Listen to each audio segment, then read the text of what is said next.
গত বেশ কিছুদিন ধরে আমাদের খুব গর্ব করে বলার একটা কথা হচ্ছে যে আমাদের অন্তত ৫টা ইন্টারন্যাশনাল বোলার আছে যারা টপ লেভেলে 140 প্লাস বল করে। তার মধ্যে কেউ 150 র কাছাকাছি চলে যায়। কথাটা তো মিথ্যা না।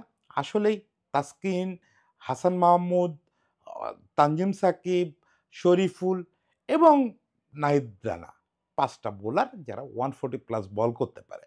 তো এইটা একটা অ্যাসেট একটা দেশের জন্য। ফলে আমরা গর্ব করবই। কিন্তু একটা ইন্টারেস্টিং ঘটনা যদি খেয়াল করেন, এই আমি গত ইন্ডিয়া ট্যুর থেকে দেখতেছি, আস্তে এর ভিতরে অন্তত ৩ জন পেসার অবশেষে ওয়েস্ট ইন্ডিজে এসে দেখলাম ৩ জনের এই প্রায় একই ঘটনা ঘটছে যে ৩ জন পেসার পেসটা মারাত্মক ডিক্লাইন করতেছে। তাসকিন, হাসান এবং শরীফুল। এই ৩ জনের পেস মারাত্মক ডিক্লাইন করছে। এরা এখন আর ঠিক 140 তো দূরে থাক, 130 রিচ করতেও কষ্ট হচ্ছে। সেখানে আরেকটা বাড়তি দুশ্চিন্তার ব্যাপার হয়ে পড়ছে যে ২০২৩ সালে আমাদের অন্যতম সেরা বোলার শরীফুল সে ২০২৪ সালে একদমই পথ হারায় ফেলছে।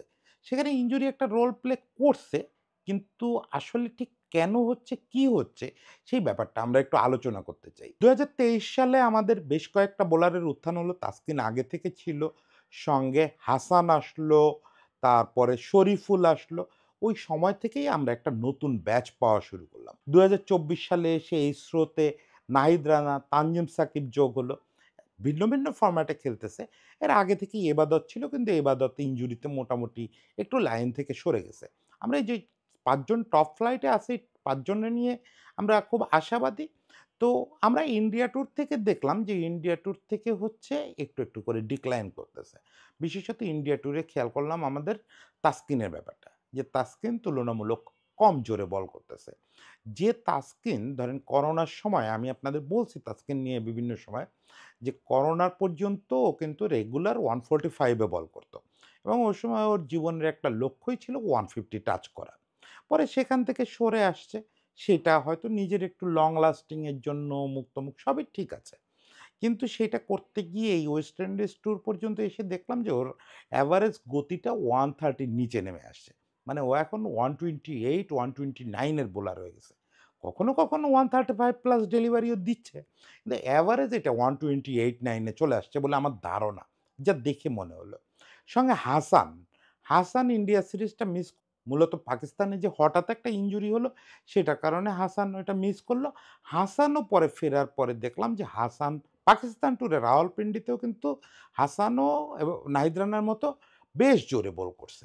মানে নাহিদ রানা 148 থেকে শুরু করে একদম 151 পার করে ফেললো পাকিস্তান ট্যুরে। হাসানও যে টেস্টটা খেললো ওই টেস্টে রেগুলার 140 প্লাস বল করছে। কিন্তু দেখলাম পরে এসে হাসান 130 তে চলে আসছে। 130 থেকে 132 র ভেতরে ওর এভারেজ হবে। আমার দেখে যা মনে হচ্ছে। মাঝে খুব জোরে করলে 136-7 এ চলে যাচ্ছে। শরীফুল হচ্ছে আমাদের ২০২৩ সালের সেরা বোলার ছিল। সব ফরম্যাটেই। আ শুধু উইকেট সংখ্যার দিক থেকে না, এফেক্টিভনেস এর দিক থেকেও সে সেরা বোলার ছিল। ২০২৩ এর শেষ দিকে একটা টি-টোয়েন্টি টুর্নামেন্টে ও সম্ভবত সেরা খেলোয়াড় ছিল বা সেরা বোলার ছিল আমাদের। সেই ছেলে ২০২৪ এর টি-টোয়েন্টি স্কোয়াডে জায়গাই পায় নাই। মানে এখন আমাদের সত্যিকারের জেনুইন পেসার যদি আপনি দেখেন এই ৫ জনের মধ্যে তানজিম সাকিব আর নাহিদ রানা ছাড়া বাকিরা টিকে নেই।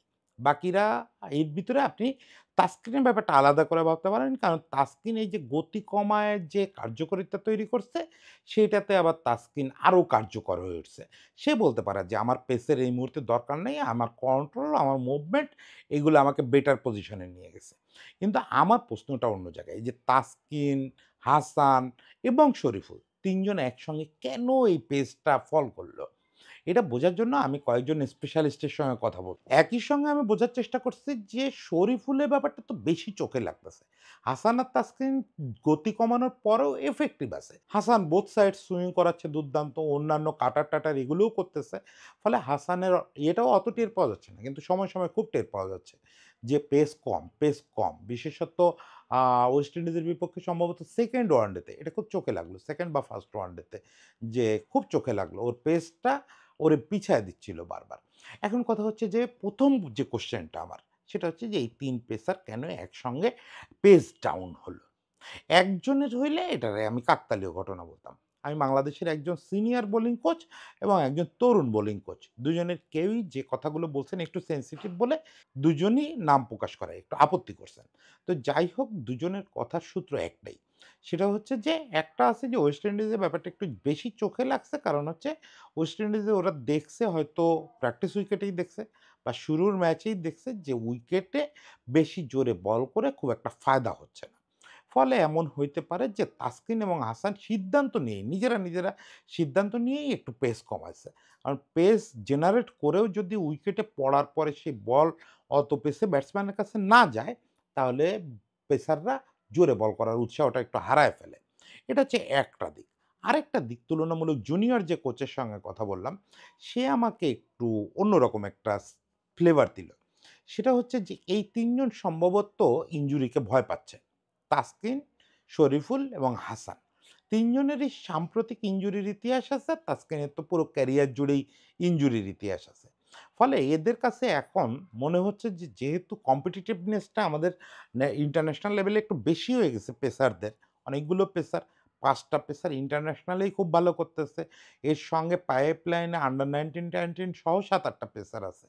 সেই জায়গা থেকে এদের ভিতরে সম্ভবত একটু ইনসিকিউরিটি ঢুকছে। যে আমি যদি টেকসই বোলিং না করতে পারি, তাহলে আমি দল থেকে বাদ পড়ে যাব। বা আমি যদি ইনজুরিতে পড়ি, আমি ফিরে এসে দলে জায়গা পাবো না। ২য় পয়েন্টটা বেশি বললেন ওই কোচ। যে এরা এখন ভয় পাচ্ছে, বিশেষত হাসান এবং শরীফুল।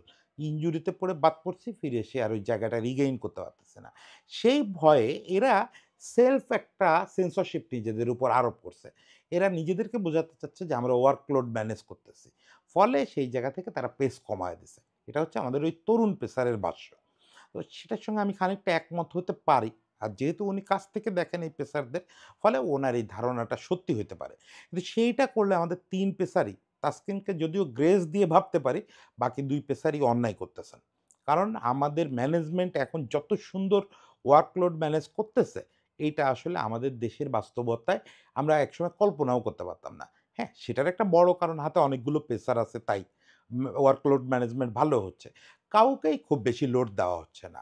তাসকিনও বেশ রেস্ট পাচ্ছে। এক ফরম্যাটে খেলানো হলে আরেক ফরম্যাটে রেস্ট দেওয়া হচ্ছে।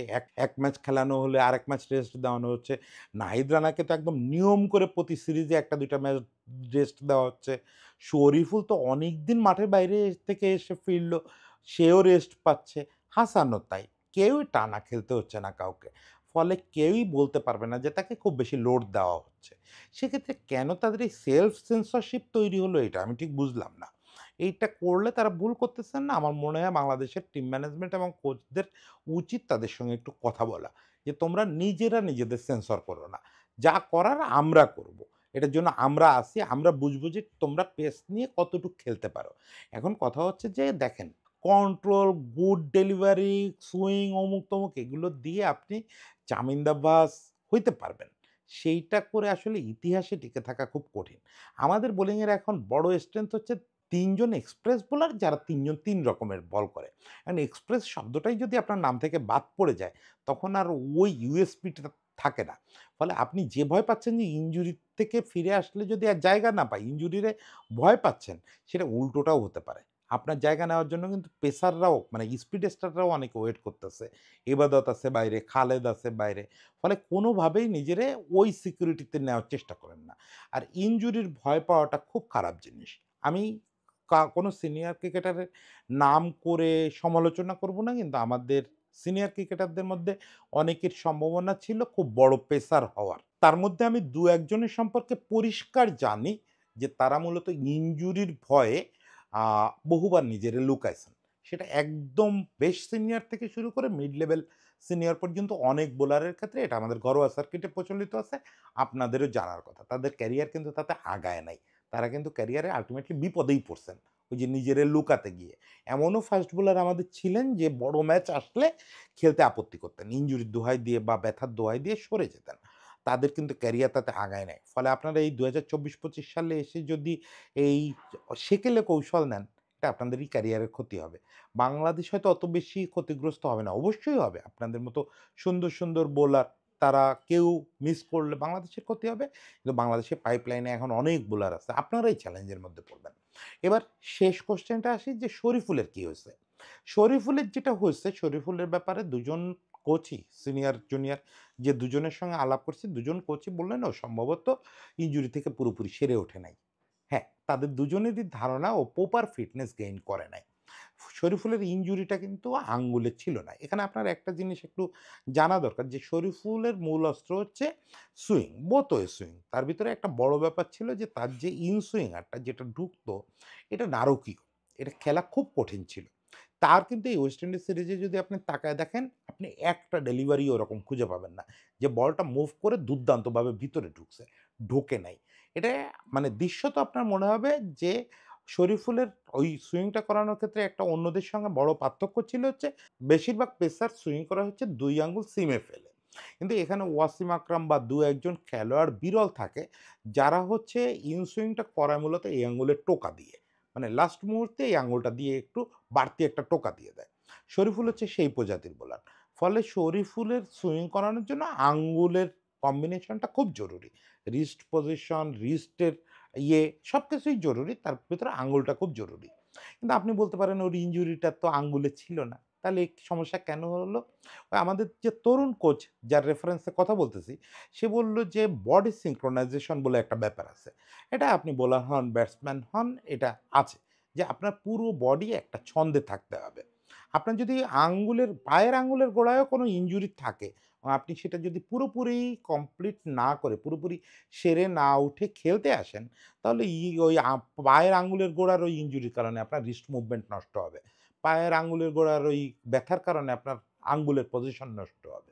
এবং উনি টিভিতে দেখে বা কাছ থেকে দেখে যেটা বুঝতে পারছেন যে শরীফুলের শরীর ঠিক মতো রেসপন্স করতেছে না। সে কোথাও না কোথাও একটা ব্যথা টের পাচ্ছে। যে কারণে তার লাস্ট মোমেন্ট ওই ব্যথাটার কারণে সে বলটাকে ঠিকমতো ফেলতেও পারতেছে না, ঠিকমতো নিয়ন্ত্রণও করতে পারতেছেন না। উনার সাজেশন হচ্ছে বাংলাদেশ টিমের অ্যাজ সুন অ্যাজ পসিবল শরীফুলকে রিঅ্যাসেস করা। যদি এমন হয় তার আরও রিহ্যাব লাগবে, রিহ্যাব করানো এবং তাকে পুরো সুস্থ হয়ে তারপরে এসে খেলতে হবে। দেখেন এখন তারা টি-20 সিরিজ খেলবে। শরীফুল সম্ভবত টি-20 দলে নাই। এরপর বিপিএল আছে। এখানে বড় একটা চ্যালেঞ্জ বিপিএল এর সময় এর আগে আমরা মোস্তাফিজরে নিয়ে দেখছি, অনেকরে নিয়ে দেখছি যে ইনজুরি থাকলেও যদি তারা মোটামুটি খেলার মতো থাকে তারা বোর্ডের কথা শুনতে চায় না। তারা চিকিৎসক টিমের কথা শুনতে চায় না। যে বিপিএল মানে তো অনেকগুলো টাকার কন্ট্রাক্ট। খেলতে না পারলে আপনি টাকা পাবেন না। ইনজুরির কারণে পূর্বঘটিত কোনো ইনজুরির কারণে আপনি যদি ম্যাচ মিস করেন তাহলে বিপিএল এর নিয়ম অনুযায়ী ওই টাকাটা পাবেন না। এখন এই টাকা থেকে কিভাবে ফেরানো যাবে রিঅ্যাসেস করে যদি দেখা যায় যে তার আসলে আরও রিহ্যাব দরকার, আরও মাসখানেক, মাস ২ রিহ্যাব দরকার, তাহলে সেটা কিভাবে বিরত রাখা যাবে এটা বিসিবিকে কঠোর সিদ্ধান্ত নিতে হবে। মোট কথা আমাদের এই যে পেসাররা, এই যে সুন্দর, সুন্দর পেসাররা, এই ৫ পেসার, ইনফ্যাক্ট আমাদের কোনো পেসারকে হারানো চলবে না। কোনো খেলোয়াড়কে হারানো চলবে না। তাদেরকে মোটিভেটেড করতে হবে যে তোমরা তোমাদের বেস্টটা খেলো। তোমাদের ওয়ার্কলোড ম্যানেজমেন্টের জন্য আমরা আছি। এখানে বিশেষজ্ঞের দল আছেন। তারা বুঝবেন যে কতটুকু লোড তোমাকে দেওয়া যাবে, যাবে না। তুমি তোমারটা করে যাও। আর শরীফুলের ক্ষেত্রে খুব দ্রুত রিঅ্যাসেস করেন। রিঅ্যাসেস করে তারা আবার রিহ্যাব করাইতে হলে রিহ্যাব করান।